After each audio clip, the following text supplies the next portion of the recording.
मी जर म्हणन का हे 0 ऑइल रेसिपी आहे तर तुम्हाला विश्वास बसणार नाही ना, तर हा आहे 0 ऑइल रगडा चाट. तर एकदम चटपटीत लागते आणि माझ्या पोरगं तर एवढ्या आवडीनं खाऊन राहिला, त्याला गरम गरम लागलं तरी तो मस्त खाऊन राहिला. तर इथं घेतले मी वाटाणे 4-5 तास भिजू घातले, वाटाण्यातलं पाणी स्वच्छ करून घेतलं, नंतर कुकरच्या भांड्यात टाकलं, आलू आणि 2 टमाटे टाकले, त्याच्यानंतर हळद तिखट मीठ टाकलं आणि कुकरचं भांडं बंद करून 4-5 शिट्ट्या येऊ दिल्या. 4-5 शिट्ट्या झाल्या का कुकर थंड होते आणि मग याच्यावरची स्किन काढून घ्यायची, म्हणजे टमाटरची स्किन काढून घेतली आणि मग मॅशरच्या साह्याने मॅश करून घेतलं.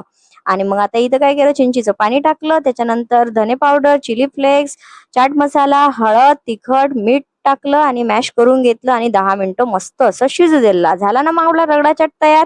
तर आता याला मस्त ठेल्यासारखं गार्निश करून याच्यावर सांबार टाकला, त्याच्यानंतर याच्यावर मस्त हिरवी चटणी टाकली, त्याच्यानंतर थोडंसं अजून चिंचीचं पाणी टाकलं, त्याच्यानंतर मस्त याच्यावर कांदे टाकले, टमाटर टाकले आणि मस्त रगडा चाट तयार आहे. जर आवडला असेल तर फॉलो कर जा.